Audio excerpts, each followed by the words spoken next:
Maki Zenin, the first thing a certain kind of viewer will tell you about her is that she's attractive.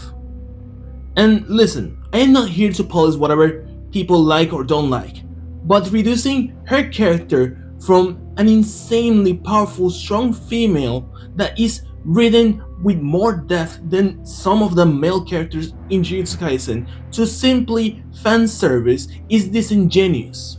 And in this video, I will show you why Maki is insanely important. Let's begin by understanding a key factor of her, and it's her heavenly restriction. Heavenly restriction is a condition where the body trades something away for something else. In some cases, it's for more curse energy, but in exchange, your body becomes frail.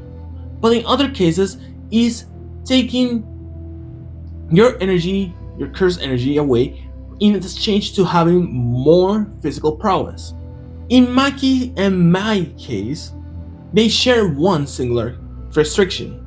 From Maki's side, she nearly had no curse energy, but she couldn't either perceive the curses without special glasses, and she was insanely weak compared to other sorcerers. Because of that, she was a great force sorcerer. And before, while yes, she had a good and decent amount of physical prowess, the trade-off wasn't enough to justify it. As for my case, she had a small amount of curse energy. And with a curse energy that required a lot of energy to be viable, that being construction, she was barely able to make one singular bullet per day, which also meant that she was quite weak. And this is a very important factor.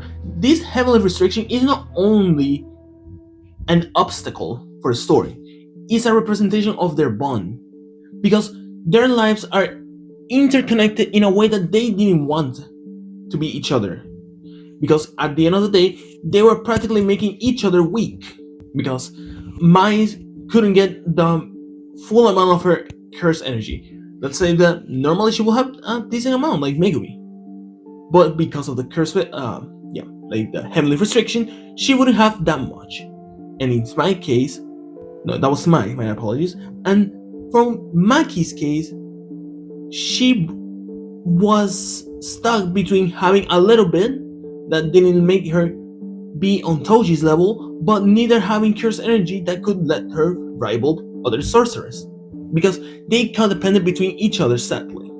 Now, we also need to address the elephant in the room, and is the Zenin clan, the family where both of them were born, since they're identical twins. The Zenin clan is one of the great sorcerers families in Jujutsu Kaisen, and it's worth noting that it's arguably the most brutal one, because sadly we don't get that much information of the other families. Between the Gojo ones, that is practically Satoru Gojo is the patriarch, and it's like the most present one, but it's nothing else regards of that one. And the Camel family, that while its touch is not is arguably the weakest of the three, but the most important thing that we need to remember about that family is that their philosophy is power over everything, doesn't matter anything. And because of that, both girls between Maki and Mai, they were treated insanely bad because there were failures regarding their heavenly restriction. And this is very important because their stances in this situation are insanely different, and it makes that their heavenly restriction works against each other. Because in Maki's case, she wanted to face it, she wanted to rebel against it and deal with it from inside, change it through her sheer willpower and her ability.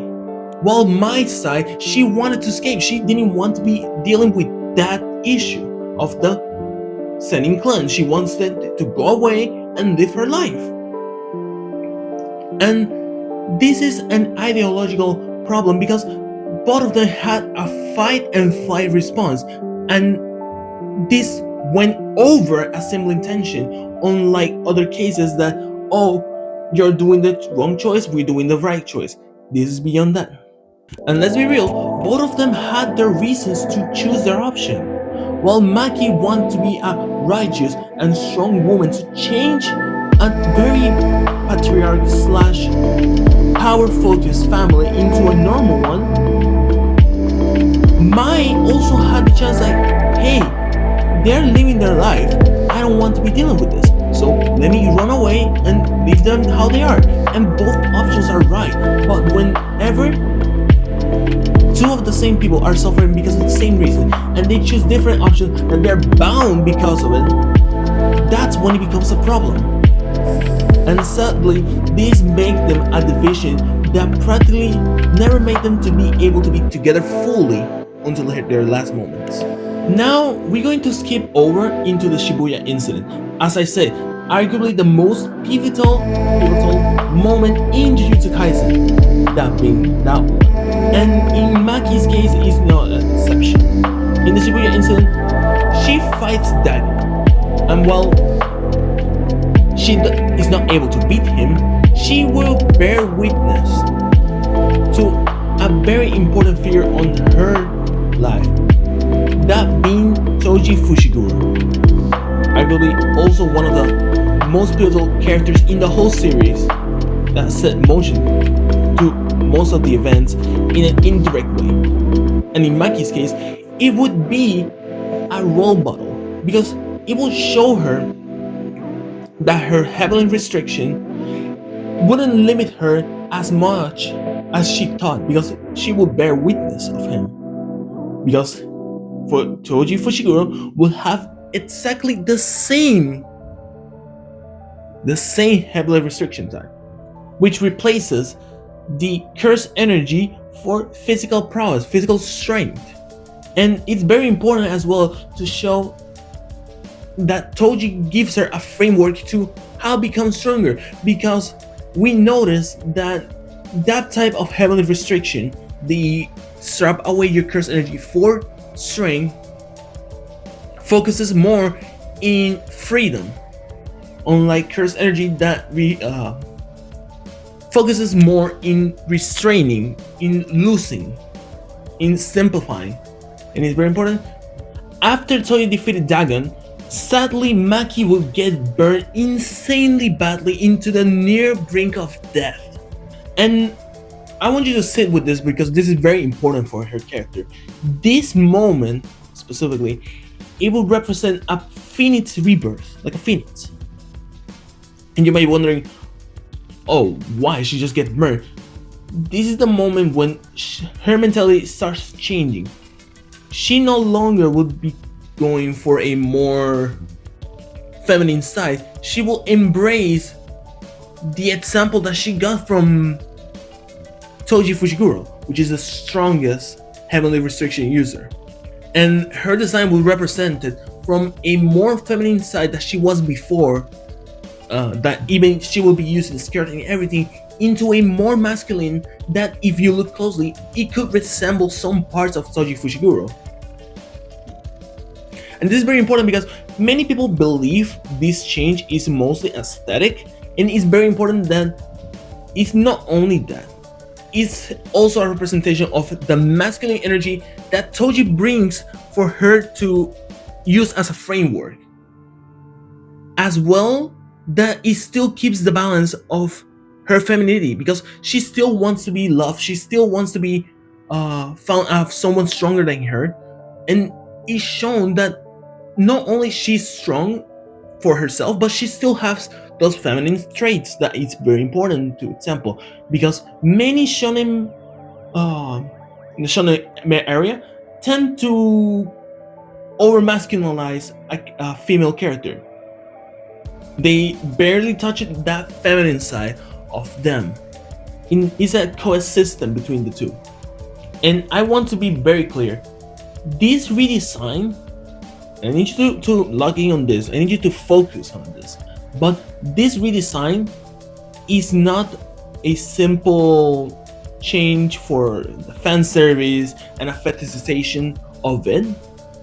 It's very important for her, and I hate that because it's disloyal to her character if it's only seen for that.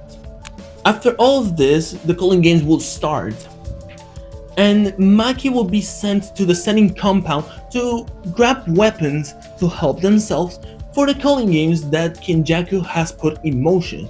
But this is another of the most important moments for her character, because she will bear witness how her own father will nearly kill his sister, and in an attempt to defend her, she will also get nearly killed. And sadly, despite her biggest effort to actually fight her own father, she wouldn't be able to be strong enough to defeat him. However, Mai, in the last act of love, she will give her a perfect replica of the split soul katana, which is a cursor tool that will help her a lot for killing curses and other sorcerers without any curse energy. But very important here, the moment that they got together, that their mission aligned, which was destroy the Zenin clan, Mai was able to actually fully realize Maki's full potential, which was stripping her away from all the cursed energy, which is also symbolic because it means that it's all up to you now. You can do whatever you wish, because that little bit of cursed energy could be also a representation of how Maki's selfishness was arguably hurting her sister. But I will be going deeper into that in a few seconds. But after this moment becomes arguably the most pivotal moment on her character. Besides Shibuya, no, over Shibuya, this is the most important moment for her, and is the Zenin clan massacre.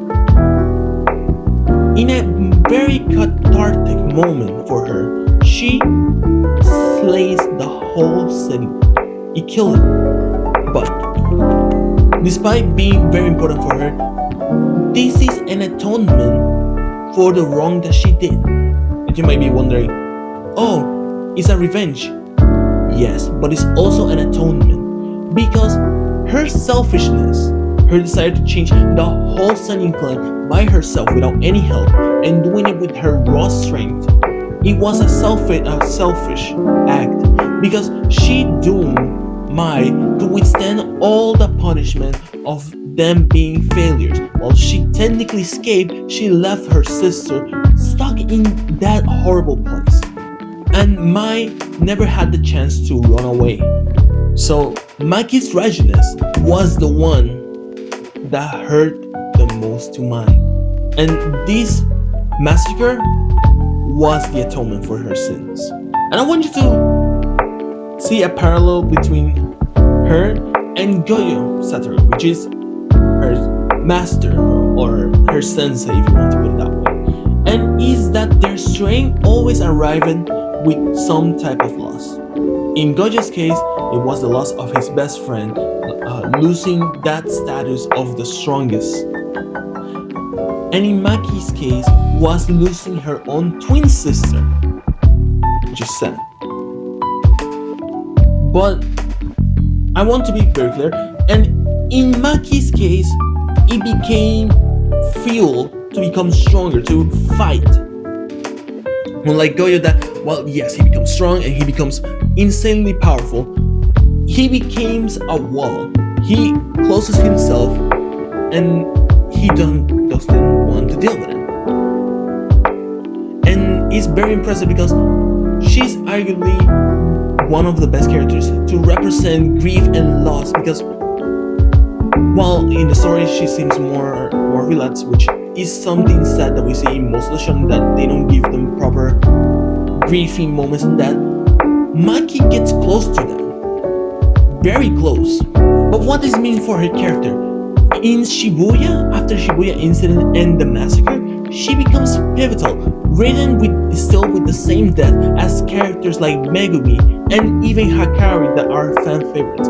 She doesn't fall behind, and she becomes also a central pillar of the next generation, something that Gojo was putting up forward. Also, it's very impressive how she's not defined by being the love interest of Yuta. Instead, it's a side complement on her own story because it represents her femininity and doesn't make her become a fully over masculinized female character like in other cases. As well, that it's very rare. It's insanely rare to see a female character well written as Maki.